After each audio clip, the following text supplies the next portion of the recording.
Police కదా, లాఠీ కాదు, కళాన్ని పట్టుకున్నాడు. సంస్కృతాంత పండితుడిగా మారినాడు. ఉద్గ్రంథాలు ఎన్నో రచించారు. ఉన్నత పోలీసు అధికారి మాత్రమే కాదు, ఉత్తమ పౌర సేవకుడిగా నిలిచాడు. Naxals, terrorism, social and legal issues, Naxal యొక్క స్వరూపాన్ని వివరిస్తూ ఆలోచన రేకెత్తించే సాధికారత గ్రంథాన్ని రచించారు. కళాన్ని కూడా నమ్మారు. తెలుగు, ఆంగ్లము భాష. ఒక మధ్య తరగతి కుటుంబం నుంచి వచ్చి అద్భుతమైన తన ప్రొఫెషన్ లో పోలీస్ రంగంలో అద్భుతమైన వ్యక్తిగా గుర్తింపు పొంది సంస్కృతంలో రిటైర్డ్ అయినాక అద్భుతమైన శ్లోకాలు, ప్రసంగాలు చెప్పే నిలిచాడు. ఐఏఎస్ లకే తలమానికమైనాడు. తెలంగాణ తేజస్వినావధీతమస్తు మా విద్విషావహై. ఓం శాంతి శాంతి శాంతి. వీరిని మా రామకృష్ణారావు గారు, విశ్వనాథ్ ఎల్లూరి గారు, తర్వాత మా సతీష్ ఆంధ్ర గారు, నరసింహప్ప గారు, ఈయన ఎస్ఎంఎన్ స్వామి గారు. రంగంలో ఉన్నటువంటి పెద్దవాళ్ళు కూడా చాలా మంది ఉన్నారు. ఆ ఫీల్డ్లో మోటివేట్ చేయగలిగినటువంటి వాళ్ళు తీసుకురావాల్సినటువంటి బాధ్యత, opportunity. Institute of sciences Bengaluru, స్వగ్రామం హిందూపూర్. వీరిని పెద్దలు వారు ఆంధ్రప్రదేశ్ హైకోర్టు న్యాయమూర్తిగా నియామకులయ్యారు. వారందరికీ మనందరము కరతార్థ ధ్వనులతో అభినందన తెలియజేద్దాం గట్టిగా. ఇప్పుడు సురేష్ రెడ్డి సార్ గారు తన అవార్డు స్వీకరించిన ఇంటిలో పనిచేసినప్పుడు అప్పుడు వచ్చాం. వచ్చిన తర్వాత 3 స్కూల్స్ పివి నరసింహారావు గారు ప్రధానమంత్రిగా రాష్ట్ర ముఖ్యమంత్రిగా ఉన్నప్పుడు అనంతపురం జిల్లాలో కొడిగినెల్లి అని చెప్పి, గుంటూరు జిల్లాలో తాడికొండ అని చెప్పి, నల్గొండ జిల్లాలో సర్వేలు అని చెప్పి 3 ప్రత్యేకమైనటువంటి పాఠశాలలు గ్రామీణ ప్రాంతాల్లో ఎక్కువగా వెళ్ళిపోయారు. దాని తర్వాత నాన్నగారి ఉద్యోగరీత్యా వారు హైదరాబాద్లో పనిచేయడం వల్ల అక్కడికి వెళ్ళడం, దాని తర్వాత అక్కడి నుంచి ఐఐటికి వెళ్ళిపోవడం, దాని తర్వాత ఐఏఎస్ వెళ్ళడం, ఈ రకంగా ఐఏఎస్ పరీక్షలో సెలెక్షన్ అయిన తర్వాత ఉమ్మడి ఆంధ్రప్రదేశ్, దాని తర్వాత అమెరికాలో వెళ్ళి చదువుకోవడం. మరి వెనక్కి వచ్చిన తర్వాత 2 రాష్ట్రాలు, అటు తెలంగాణ ఇటు ఆంధ్రప్రదేశ్ 2 రాష్ట్రాలకు విడిపోయినాయి. అదృష్టవశాత్తు తెలంగాణ రాష్ట్రంలో ఆవిర్భావం అయినప్పటి నుంచి 2014 జూన్ నుంచి కూడా దాదాపు 12 సంవత్సరాలు, 11.5 సంవత్సరాలు ఆర్థిక శాఖ కార్యదర్శిగా, దేశంలో ఎక్కడా లేనటువంటి విధంగా ఆర్థిక శాఖ కార్యదర్శిగా చేస్తున్నాను. ఎందుకోసం చెప్పంటే ఎన్నో వివాదాలకు తీర్పులిచ్చి విద్యకు న్యాయము చేసినటువంటి న్యాయవాదిగా మారినాడు. ఆంధ్ర రాష్ట్ర ఉన్నత న్యాయస్థానానికి న్యాయమూర్తిగా ప్రభవించాడు. మన కంచిరెడ్డి సురేష్ రెడ్డి గారు అనంత ఆణిముత్య పురస్కారం గ్రహిస్తున్నారు. జవల భారత్ మాతా కీ, జవల భారత్ మాతా కీ, జవల భారత్ మాతా కీ. న్యాయము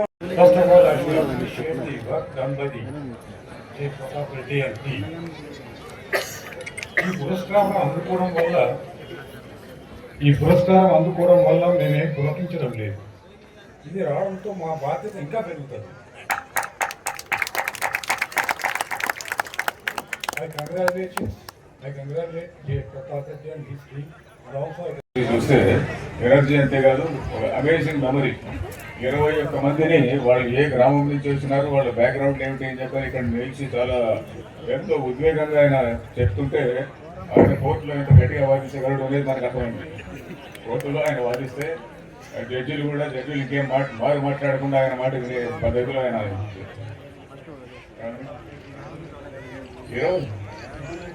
అదే 21 మంది బ్యాక్గ్రౌండ్ అంతా కూడా చెప్పారంటే ఆయన.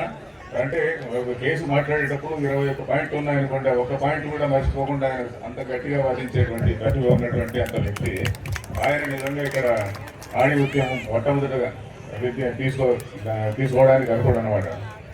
తర్వాత శ్రీ బ్రహ్మానందం గారు మనకు తెలుసు.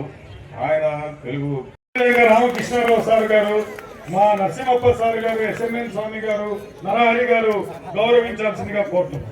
విశేష పథకాలు అందుకున్న వినూత్న వ్యక్తి, విశేష పథకాలు అందుకున్న వినూత్న వ్యక్తి, విలువలతో బతికిన ఉన్నత శక్తి, 3.5 దశాబ్దాల ప్రజా సేవక రంగము, తీవ్రవాదము గూర్చి పరిశోధన గ్రంథము, డాక్టర్ కె అరవిందరావు మన మన బిడ్డ డీజీపీ అయ్యారు, డైరెక్టర్ జనరల్ పోలీసుగా మారారు, ఇండియన్ పోలీస్ సర్వీస్ అన్నారు, ఐపీఎస్ కాదు ఇది inspiring person in serving the community of.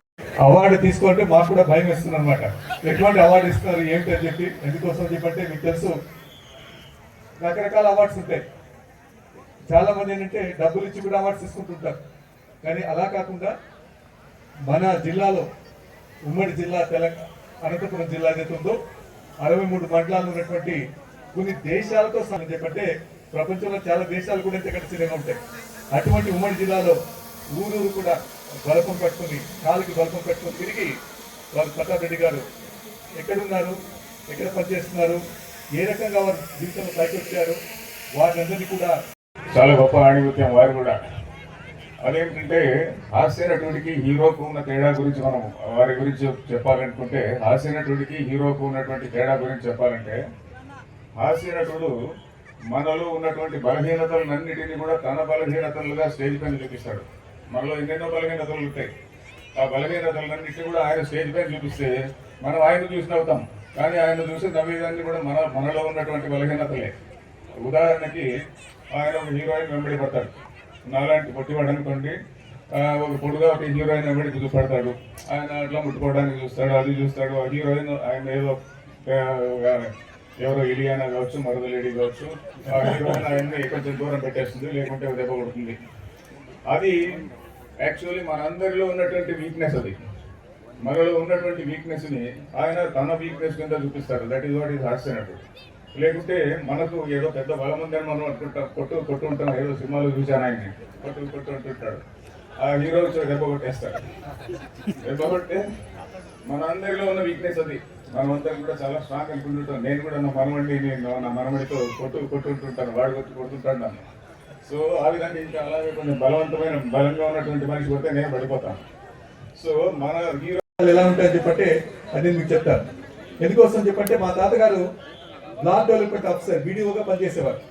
పనిచేసినప్పుడు వారి దగ్గర పనిచేసినటువంటి వ్యక్తిని ఒకరిని కలవడానికి గుత్తిలో వెళ్తే వారు చెప్పారు ఉంటారు, ఏమైనా చంద్రమౌళి మీ పిల్లాడు బాగా చదువుకుంటాడని చెప్పంటున్నాం, మీ మనవుడు ఇట్లా PV నరసింహారావు గారు ఇటువంటి మంచి పాఠశాలలు పెట్టారు, ఆ పాఠశాల ప్రవేశ పరీక్ష ఉంది, అది రాయమని చెప్పన్నారు అనమాట. ఆ రోజు గుత్తిలో వెళ్ళి పరీక్ష రాసాము. తర్వాత అనంతపురంకి వచ్చి ఇంకొక పరీక్ష రాసాము. అంటే సివిల్ సర్వీసెస్కు మేము 20 సంవత్సరాల తర్వాత ఎలాగైతే ప్రిలిమ్స్ మెయిన్స్ 2 ఎగ్జామ్స్ ఉండేవో, అదే మాకు ఆ పాఠశాలలో కూడా ప్రిలిమ్స్ మెయిన్స్ రెండు తరహాల పరీక్ష ఉండేది. ఆ పరీక్షలో జిల్లాకు 7 మంది మాత్రమే. ఉమ్మడి ఆంధ్రప్రదేశ్లో రాయలసీమ జిల్లాలో ఉన్నటువంటి 4 జిల్లాలు, నెల్లూరు జిల్లా కలిపి 35 మంది విద్యార్థులు మాత్రమే ప్రవేశం ఇచ్చేవాళ్ళు అన్నమాట. ఆ 35 మందిలో నేను 34వ వాడిని. ఒక్క మార్కు మాత్రమే నాకు కొడిగినలో సీట్ వచ్చింది.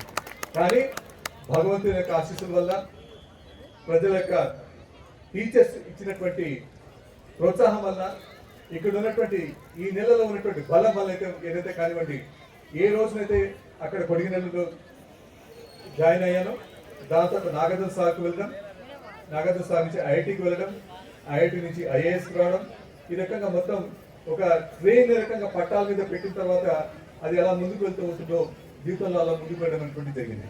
కాబట్టి ఈ అనంతపురం జిల్లా ఇక్కడ ఉన్నటువంటి మూలాలు ఏవైతే ఉన్నాయో, గుత్తి కావచ్చు, కొడిగినల్లి కావచ్చు, ఇక్కడ ఉన్నటువంటి ప్రజలు కావచ్చు, పాఠశాల విద్యార్థులు కావచ్చు, ఫ్రెండ్స్ కావచ్చు, ఎప్పటికీ కూడా జీవితంలో మేమైతే బయటకు వెళ్తున్నామో అది దీనికి అతి ముఖ్యమైనటువంటివి. కాబట్టి నాకు చాలా సంతోషంగా ఉంది మీ అందరి మధ్యలో వచ్చి ఈ రోజున ఈ అవార్డు అందుకోవడం అని చెప్పంటే చాలా గర్వంగా కూడా ఉంది.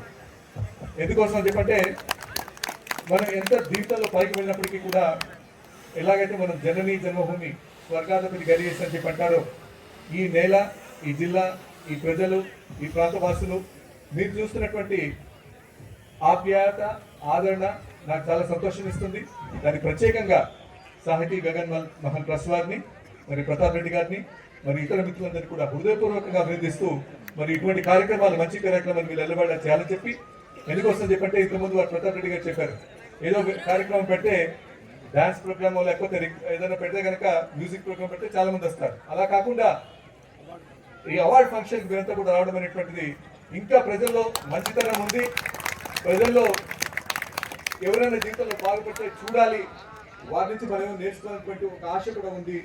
ఆ మంచితనం మంచి ప్రజలు ఉన్నటువంటి అనంతపురం జిల్లా వాసులను పెనుగొండ పట్టణ వాసులందరికీ కూడా ప్రత్యేకంగా శిరస్సు వంచి నమస్కారం చేస్తూ ఈ అవకాశం ఇచ్చినందుకు ధన్యవాదాలు తెలియజేస్తున్నాను. వస్తున్నారు